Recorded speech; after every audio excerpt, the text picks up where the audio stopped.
Bonjour à tous et toutes, c'est Nessendil pour Dino World. Aujourd'hui, c'est le chapitre numéro 21 que j'ai nommé l'Enerva.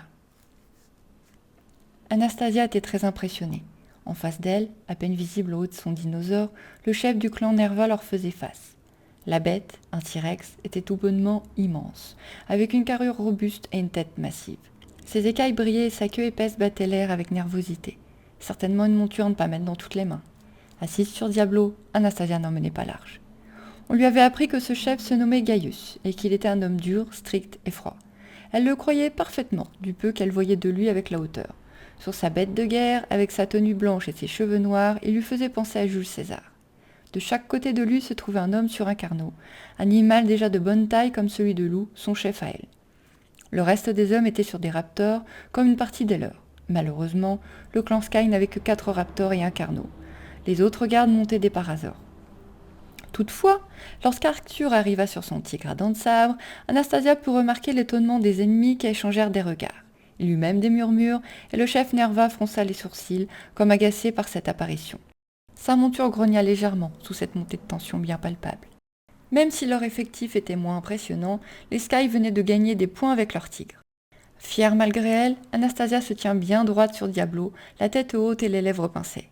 Elle faillit baisser le regard lorsqu'elle vit Gaius la fixer, mais tint bon. Cet homme avait des poignards à la place de ses yeux noirs et une aura plus qu'impressionnante. Il inspirait naturellement le respect, presque la peur. Un chef né. Elle eut également l'impression qu'il ne venait pas de la même époque qu'elle. Peut-être était-il véritablement un chef d'armée avant sa venue dans ce monde? Comment savoir? Si elle n'avait pas eu Hugo et Arthur près d'elle, la jeune femme aurait sûrement fui.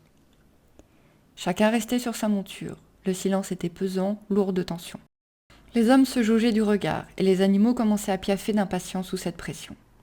Venant montrer qu'il était chez lui et que les Nerva ne lui faisaient pas peur, Lou s'avança sur le dos de sa monture et parla d'une voix forte. « Nous n'attendions pas votre visite. Pourquoi cette surprise? Que nous voulez-vous » Gaius le regarda de haut, comme s'il n'était qu'un insecte sans intérêt. Ses yeux étaient aussi fins que des fentes, sa bouche tirait dans un sourire moqueur. Anastasia frémit. Et s'il attaquait et dévorait tout bonnement Lou? Mais l'homme parla, après s'être fait attendre encore quelques instants. Vos hommes tournent beaucoup autour des falaises du Nord en ce moment. Ces falaises et ces plaines qui les entourent sont notre territoire, ce que vous oubliez souvent, visiblement.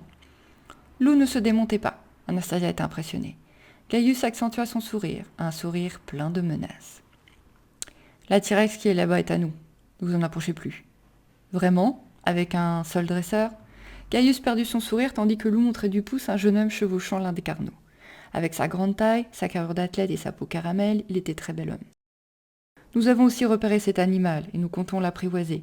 Cette femelle T-Rex n'est pas à vous, affirma Lou d'une voix forte.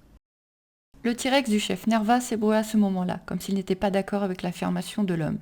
Gaius tira sur les rênes, faisant râler la bête et sursauter Anastasia. Finalement, de son côté, le coup de dressage de T-Rex, elle ne le sentait plus tellement. « Vous avez vous-même un dresseur ennemi !» s'exclama le faux César, le visage moqueur et son propre dresseur se mit à rire. Hugo serra les dents, sachant que le « et demi » était pour lui. Certes, il était un très petit dresseur, contrairement à Arthur et Anastasia. Il supportait pourtant difficilement l'insulte. Assis sur la femelle raptor du clan, il la rendait nerveuse par son agacement. « Et notre tigre à dents de sabre, vous croyez qu'il nous est tombé du ciel ?» se moqua Lou sans se laisser démonter ni montrer la moindre crainte.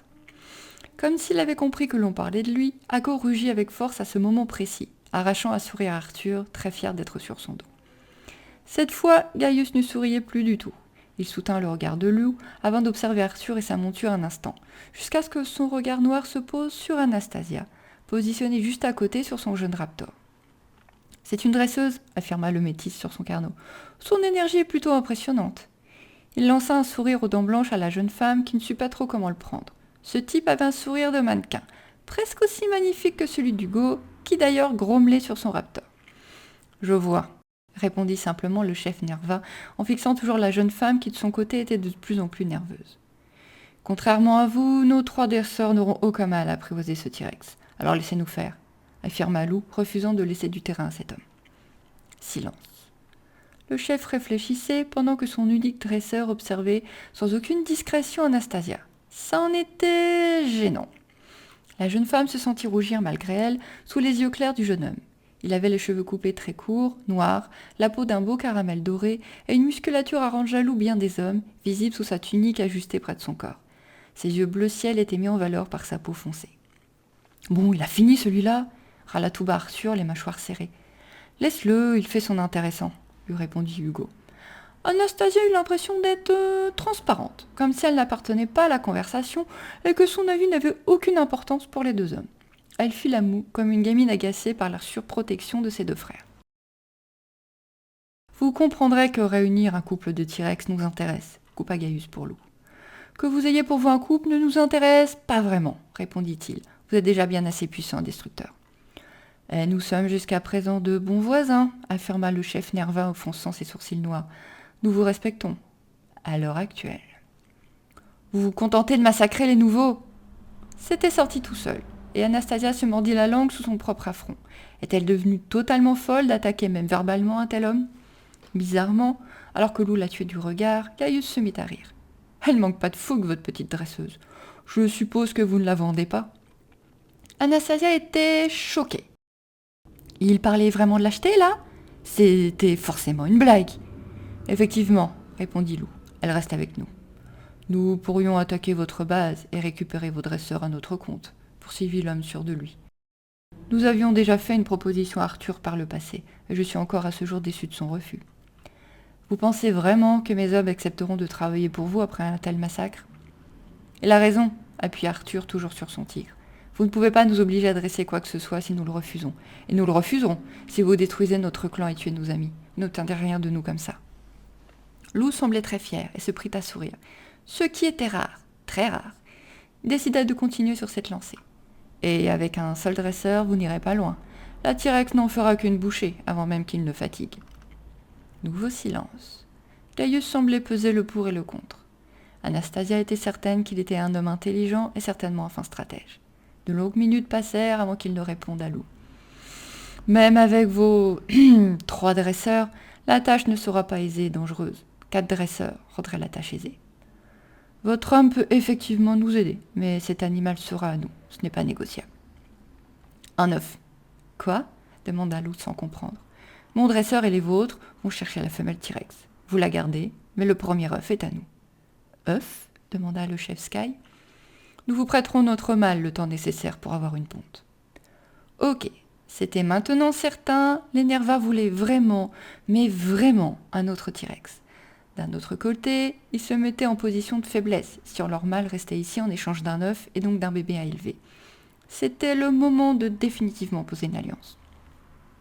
Très bien, à la condition que vous n'utilisiez jamais vos T-Rex contre nous. Bien entendu, répondit l'autre avec un sourire en coin. Il descendit alors de sa monture d'un bond impressionnant en vue de la hauteur. De quoi se casser une cheville, pensa Anastasia. Mais il avait l'habitude et se déplaça avec une grande souplesse. Lou descendit également de son carnot avec autant de grâce, et les deux hommes, enfin à pied, se firent face. Ils n'attendirent pas longtemps pour se serrer la main pour signer leur accord. Enfin, Gaius fit signe à son dresseur d'approcher. Descendant de sa monture, mais gardant les rênes en main pour emmener son animal avec lui, il s'arrêta aux côtés de son chef. « Tu resteras avec eux jusqu'à la ponte. Fais de ton mieux pendant le dressage, mais ne risque pas ta vie. » Puis, pour Lou, « Je vous conseille de mon homme entier. Autrement, notre pacte sera réduit à néant. »« Je comprends, » affirma le chef du clan Sky.